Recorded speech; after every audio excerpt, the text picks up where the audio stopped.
اتھو ہی ونڈ ہو گئی ہے. یہ تو نے کہا نا اس میں اختلاف ہے. میں نے کہا کیا اختلاف ہے؟ بولا نبی پاک کے کچھ صحابہ ایسے تھے جو حضرت مولا کائنات کو افضل مانتے تھے. میں نے کہا کون تھے؟ کہا 54 صحابہ کرام تھے. میں نے کہا 54 آپ نے 54 کے 53 آپ کو معاف کیے. ہم بھی امام ربانی کے ٹکڑے کھانے والے مولوی صاحب. میں نے کہا مولوی صاحب 53 آپ کی جھولی میں ڈالیں، ایک پڑھو. آپ سمجھے نہیں بات کو.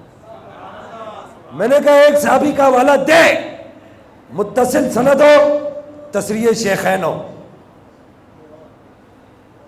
کہا جی وہ حضرت ابو طفیل. میں نے کہا وہ حوالہ تو پڑھے گا یا میں پڑھوں؟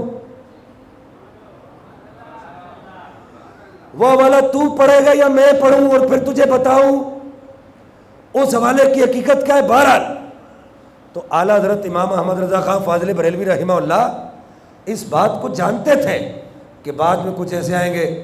ایک کہتا ہے دما دم مست کلندر علی دا پہلا نمبر، پیچھے سے اٹھتا ہے کہتا ہے نہیں جی وہ صفائیاں پیش کرتا ہے، نہیں جی اس اعتبار سے علی افضل ہے، تو اس اعتبار سے عمر فاروق افضل ہے، تو اس اعتبار سے صدیق اکبر افضل ہے. اعلیٰ حضرت نے فرمایا یہ تفصیلیوں سے بھی خطرناک گروہ ہے. مثل القمرین فی بانت سبقت العمرین کے اندر فرمایا، کہا یہ تفصیلیوں سے بھی خطرناک گروہ ہے، یہ سنفدیہ ہے.